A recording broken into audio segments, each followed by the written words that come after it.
Switzerland എന്ന മനോഹര രാജ്യത്തിൻ്റെ മധ്യസ്ഥനാണ് ബ്രൂഡർ ക്ലൗസ് എന്ന് അറിയപ്പെടുന്ന വിശുദ്ധ നിക്കോളസ്. അദ്ദേഹത്തിൻ്റെ ജീവിതം മാതൃകാപരവും മഹനീയവും സംഭവ ബഹുലവുമായിരുന്നു.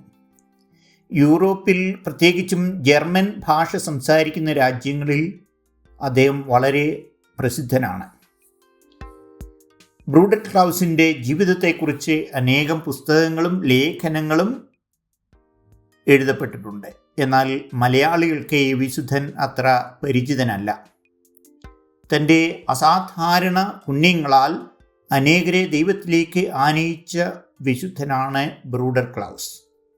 20 വർഷത്തോളം ഭക്ഷണപാനീയങ്ങളില്ലാതെ തറയിൽ കിടന്നുറങ്ങിയ ഭൗതിക സൗകര്യങ്ങൾ പൂർണ്ണമായും വെടിഞ്ഞ ഈ വിശുദ്ധൻ ഒരു രാജ്യത്തിൻ്റെ സമാധാനത്തിൻ്റെയും നന്മയുടെയും പ്രതീകം കൂടിയാണ്. സ്വിറ്റ്സർലൻഡിലെ ഒരു കുഗ്രാമത്തിൽ ജീവിച്ച കുടുംബസ്ഥനും 10 മക്കളുടെ പിതാവുമായിരുന്ന എഴുത്തും വായനയും അറിയാത്ത പുതിയതായി പ്രമാണങ്ങളൊന്നും ഉണ്ടാക്കാത്ത ഈ വിശുദ്ധൻ ഒരു രാജ്യത്തെ തന്നെ തൻ്റെ വിശുദ്ധിയാൽ ദൈവീകതയിൽ പിടിച്ചു നിർത്തി. താൻ ജീവിച്ചിരുന്ന സമയത്ത് ഈ രാജ്യത്തെ ആഭ്യന്തര യുദ്ധത്തിൽ നിന്നും രക്ഷിച്ചുവെന്ന് മാത്രമല്ല, 2 ലോകമഹായുദ്ധങ്ങളിലും ഒരു പക്ഷത്തും ചേരാതെ സ്വിറ്റ്സർലൻഡിനെ നിലനിർത്തുന്നതിന് വിശുദ്ധ നിക്കോളാസിൻ്റെ മാതൃകയും മധ്യസ്ഥതയും സഹായിക്കുകയും ചെയ്തു. ഇന്നും ഈ രാജ്യത്തിൻ്റെ പല നയങ്ങളിലും സ്വാധീനം ചെലുത്തുന്ന ഇവിടുത്തെ ഐക്യത്തിൻ്റെയും സാഹോദര്യത്തിൻ്റെയും പ്രതീകമായി വർത്തിക്കുന്ന വിശുദ്ധ നിക്കോളസ് കത്തോലിക്കരുടെ മാത്രമല്ല, സ്വിറ്റ്സർലൻഡിലെ പ്രോട്ടസ്റ്റൻ്റ് വിശ്വാസികളുടെയും സ്വന്തമാണ്. ഈ വിശുദ്ധനെ അടുത്തറിയുന്നത് നമ്മുടെ ക്രിസ്തീയ ജീവിതത്തെ കൂടുതൽ അർത്ഥവത്തും ആഴമുള്ളതും ആക്കുമെന്നത് തർക്കമറ്റ വസ്തുതയാണ്. വിശുദ്ധ നിക്കോളാസ് ജനത തങ്ങളുടെ ഹൃദയത്തിൽ ഏറ്റുവാങ്ങിയ വിശുദ്ധനാണ്. പഴയ സ്വിറ്റ്സർലൻഡിൻ്റെ ഒരു പ്രവിശ്യയായിരുന്ന ഉണ്ടർവാൾഡനിലെ സാർണർ തടാകതീരത്തുള്ള ഒരു ഗ്രാമമായിരുന്നു സാക്സൺ. സാക്സൺ പ്രദേശത്തെ ഫ്ലൂവെലി എന്ന ഗ്രാമത്തിൽ AD 1417 നിക്കോളസ് ജനിച്ചത്. മനോഹരമായ ലുസേർൺ തടാകത്തിൻ്റെ തെക്ക് ഭാഗത്തായി സ്ഥിതി ചെയ്യുന്ന സാക്സൺ പ്രദേശം ഇന്ന് സ്വിറ്റ്സർലൻഡിലെ ഏറ്റവും പാവനമായ ദേശമായിട്ട് കരുതപ്പെടുന്നു. സമ്പന്നമായ കർഷക കുടുംബത്തിലെ 3 ആൺമക്കളിൽ മൂത്തവനായിരുന്നു നിക്കോളസ്. ചെറുപ്പത്തിൽ തന്നെ ഇടവക ദേവാലയത്തിൽ നിന്നും മാമോദീസ സ്വീകരിക്കുകയും മാതാപിതാക്കൾ അദ്ദേഹത്തെ ക്രിസ്തീയ വിശ്വാസത്തിൽ വളർത്തുകയും ചെയ്തു. കുടുംബ പാരമ്പര്യമനുസരിച്ച് തൻ്റെ പിതാവിൻ്റെ പാത പിന്തുടർന്ന് കൃഷിപ്പണിയിൽ അദ്ദേഹം വ്യാപൃതനായി. അങ്ങനെ ഒപ്വാൾഡനിലെ കർഷക കൂട്ടായ്മയുടെ ഭാഗമാവുകയും ചെയ്തു. നിക്കോളാസ് 21ാമത്തെ വയസ്സിൽ സൈന്യത്തിൽ ചേരുകയും സൂറിച്ച് യുദ്ധത്തിൽ പങ്കെടുക്കുകയും ചെയ്തു. അദ്ദേഹത്തിന് 29 വയസ്സായപ്പോൾ 14 വയസ്സ് കഴിഞ്ഞ ഡോറോത്തി വീസിനെ അദ്ദേഹം വിവാഹം ചെയ്തു. ഇവർക്ക് 5 ആൺകുട്ടികളും 5 പെൺകുട്ടികളും ജനിച്ചു. ഒരു കർഷകൻ, ഭർത്താവ്, പിതാവ്, ഗ്രാമത്തിലെ ഉപദേശകൻ എന്നീ നിലകളിലെല്ലാം വളരെ തിരക്കേറിയ ഒരു ജീവിതമായിരുന്നു അദ്ദേഹം നയിച്ചിരുന്നത്. പകൽ തിരക്കായതിനാൽ രാത്രിയിൽ അദ്ദേഹം അനേകം മണിക്കൂറുകൾ പ്രാർത്ഥനയ്ക്കായി ചിലവഴിച്ചിരുന്നു. ചെറുപ്പകാലം മുതലേ അദ്ദേഹത്തിന് ദിവ്യദർശനങ്ങളും അതോടൊപ്പം തന്നെ പരീക്ഷണങ്ങളും ഉണ്ടായിരുന്നതായി രേഖപ്പെടുത്തിയിട്ടുണ്ട്. ജോലി കഴിഞ്ഞ് മറ്റുള്ളവർ വിശ്രമിക്കാനായി പോയിരുന്ന സമയങ്ങളിൽ നിക്കോളസ് ഏകാന്തതയിൽ പോയിരുന്ന് ധ്യാനിക്കുകയും പ്രാർത്ഥിക്കുകയും ചെയ്തിരുന്നു. ഏകാന്ത ജീവിതം ദൈവഹിതമാണെന്ന് പ്രാർത്ഥനയിലൂടെ നിക്കോളസിന് ബോധ്യപ്പെട്ടു. പ്രാർത്ഥിച്ച് ധ്യാനിച്ച് കഴിഞ്ഞുകൊണ്ട് തൻ്റെ ശിഷ്ടജീവിതം ദൈവസന്നിധിയിൽ മാത്രമായി ചിലവഴിക്കാനുള്ള അദ്ദേഹത്തിൻ്റെ തീരുമാനം ഭാര്യ ഡൊറോത്തിയെ അറിയിച്ചു. ഒറ്റയ്ക്ക് ദൈവത്തെ മാത്രം മനസ്സിൽ വിചാരിച്ച് ജീവിക്കുക എന്നതായിരുന്നു അദ്ദേഹത്തിൻ്റെ ലക്ഷ്യം. അങ്ങനെ 1467 ഒക്ടോബർ 16 അദ്ദേഹം ഏകാന്ത ജീവിതത്തിനായി ഇറങ്ങി പുറപ്പെട്ടു. നിഷ്പാതുകനായി തവിട്ട് നിറമുള്ള ഒരു വസ്ത്രവും അരയിൽ കയറുകൊണ്ടുള്ള ഒരു കെട്ടുമായിരുന്നു അന്നു മുതൽ പിന്നീടുള്ള 20 വർഷക്കാലം വിശുദ്ധ നിക്കോളാസിൻ്റെ വേഷം.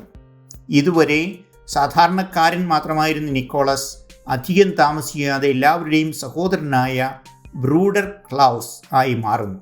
വളരെ വേഗം തന്നെ അദ്ദേഹത്തിൻ്റെ പുണ്യജീവിതത്തിൻ്റെ പരിമളം പരിസര പ്രദേശങ്ങളിലേക്ക് പരക്കുകയും അനേകർ അതിലേക്ക് ആകർഷിക്കപ്പെടുകയും ചെയ്തു. ദൈവം വെളിപ്പെടുത്തിയതനുസരിച്ച് പ്രകാശം പ്രത്യക്ഷപ്പെട്ടതെന്ന് വിശുദ്ധ നിക്കോളാസ് പറഞ്ഞ സ്ഥലത്തെ അദ്ദേഹത്തിൻ്റെ ഒരു വീടും പിന്നീട് ഒരു ചാപ്പലും നിർമ്മിക്കപ്പെട്ടു. നേരത്തെയും പല പ്രാവശ്യം ഈ സ്ഥലത്തെക്കുറിച്ച് ദൈവം അദ്ദേഹത്തിന് വെളിപാട് നൽകിയിരുന്നുവെങ്കിലും വീടിനടുത്തുള്ള ഒരു സ്ഥലത്ത് ഏകാന്തമായി ധ്യാനത്തിൽ കഴിയുന്ന ആശയം അദ്ദേഹത്തിന് ഉൾക്കൊള്ളാൻ കഴിയുമായിരുന്നില്ല. ശാരീരികമായിട്ട് താൻ ജീവിച്ചു വളർന്ന സ്ഥലത്തോടും തൻ്റെ കുടുംബത്തോടും അദ്ദേഹം സമീപസ്ഥനായിരുന്നുവെങ്കിലും മാനസികമായി അദ്ദേഹം അവരിൽ നിന്നൊക്കെ വളരെ വിദൂരത്തിലായിരുന്നു. അവരുടെ ലോകവും നിക്കോളസിൻ്റെ ലോകവും രണ്ടായിരുന്നു എന്നതായിരുന്നു അതിന് കാരണം. ബ്രദർ നിക്കോളസിൻ്റെ ഭക്ഷണം പൂർണ്ണമായി ഉപേക്ഷിച്ചുള്ള ജീവിതവും താപസ് ശൈലിയും സ്തുതി പാഠകരെയും അതേസമയം വിമർശകരെയും സൃഷ്ടിച്ചു. ദൈവത്തിൻ്റെ പ്രവർത്തനം നിക്കോളാസിലൂടെ വെളിപ്പെടുന്നു എന്നതിൻ്റെ അടയാളമാണ് ഭക്ഷണമില്ലാതെ ജീവിക്കാൻ സാധിക്കുന്നത് എന്ന് അദ്ദേഹത്തിൻ്റെ ആരാധകർ വിശ്വസിച്ചു. അതേസമയം അദ്ദേഹത്തിന് ആരോ രഹസ്യമായി ഭക്ഷണം എത്തിക്കുന്നുണ്ടെന്ന് വിശ്വസിച്ചവരും ധാരാളം. ആധുനിക സ്വിറ്റ്സർലൻഡിൻ്റെ നയരൂപീകരണത്തിൽ വിശുദ്ധ നിക്കോളാസിൻ്റെ സ്വാധീനം വളരെ വലുതാണ്. മറ്റൊരു രാജ്യമായി യുദ്ധത്തിൽ ഏർപ്പെടുകയില്ല എന്നത് സ്വിറ്റ്സർലൻഡിൻ്റെ പതിറ്റാണ്ടുകളായി നിലനിൽക്കുന്ന നയമാണ്. അതിന് കാരണമായിരിക്കുന്നത് നിക്കോളാസിൻ്റെ ഈ സമീപനമാണ്. സ്വിറ്റ്സർലൻഡിൻ്റെ സമാധാന പാതയിലേക്കുള്ള യാത്രയിൽ നിർണായക പങ്കുവഹിച്ച വ്യക്തിയാണ് ബ്രദർ നിക്കോളാസ്. 1481 സ്വിറ്റ്സർലൻഡിലെ 8 പ്രവിശ്യകൾ ബർഗണ്ടി യുദ്ധവിജയത്തിൻ്റെ കൊള്ള മുതൽ പങ്കുവയ്ക്കുന്നതിൻ്റെ പേരിൽ തർക്കമുണ്ടാവുകയും അത് മറ്റൊരു യുദ്ധത്തിലേക്ക് പോകുന്ന അവസ്ഥ സംജാതമാവുകയും ചെയ്തു. എല്ലാവർക്കും സ്വീകാര്യനായ ഒരേ ഒരു മധ്യസ്ഥനെ ഈ അവസരത്തിൽ അവിടെ ഉണ്ടായിരുന്നുള്ളൂ. വിശുദ്ധ നിക്കോളാസിൻ്റെ നിർദ്ദേശങ്ങൾ അവർ സ്വീകരിക്കുകയും അത്ഭുതകരമായ ഇവരുടെ ഇടയിലെ തർക്കങ്ങൾ അദ്ദേഹത്തിൻ്റെ നിർദ്ദേശങ്ങളുടെ അടിസ്ഥാനത്തിൽ അവസാനിക്കുകയും ചെയ്തു.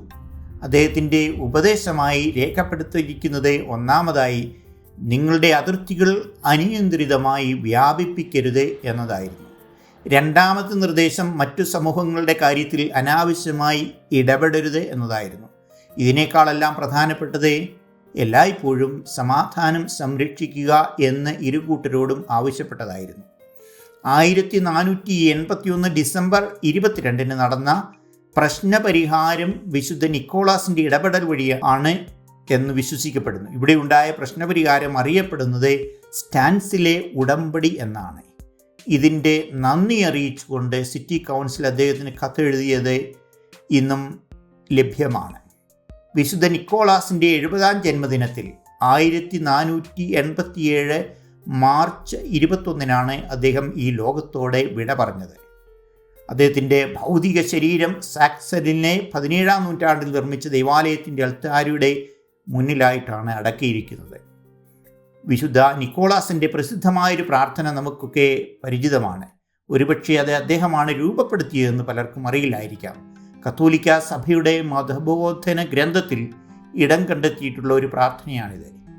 ഏകദൈവത്തിലുള്ള വിശ്വാസത്തിൻ്റെ വിവക്ഷിതാർത്ഥങ്ങൾ എന്ന ഭാഗത്താണ് 226-ാം നമ്പറായി ഇത് കൊടുത്തിരിക്കുന്നത്. എൻ്റെ കർത്താവും എൻ്റെ ദൈവവുമേ, അങ്ങിൽ നിന്ന് എന്നെ അകറ്റുന്ന സർവ്വതും അവിടുന്ന് എടുത്തു മാറ്റുക. എൻ്റെ കർത്താവും എൻ്റെ ദൈവവുമേ, അങ്ങേ അവിടുത്തോട് അടുപ്പിക്കുന്ന സർവ്വതും അവിടുന്ന് എനിക്ക് നൽകുക. എൻ്റെ കർത്താവും എൻ്റെ ദൈവവുമേ, എന്നെ മുഴുവനായി അങ്ങേക്ക് നൽകാനായി എന്നെ എന്നിൽ നിന്ന് തന്നെ വിമോചിപ്പിക്കുക. ഇതായിരുന്നു ആ പ്രാർത്ഥന. 1947 അദ്ദേഹത്തെ വിശുദ്ധനായി വിശുദ്ധ പിയൂസ് 12-ാമൻ മാർപ്പാപ്പ പ്രഖ്യാപിച്ചു. ജീവിക്കുന്ന വിശുദ്ധനായി ദൈവജനത്തിൻ്റെ ഹൃദയത്തിൽ പ്രതിഷ്ഠിക്കപ്പെട്ട ബ്രദർ നിക്കോളസ് ഇന്നും വളരെ സജീവതയോടെ നിലനിൽക്കുന്നു.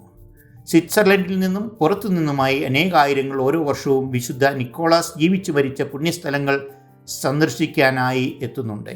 ഏറ്റവും കൂടുതൽ ആളുകൾ വരുന്നത് അദ്ദേഹത്തിൻ്റെ ഓർമ്മ ദിവസമായ സെപ്റ്റംബർ 25-നും അതിനോടനുബന്ധിച്ചുള്ള ദിവസങ്ങളിലുമാണ്.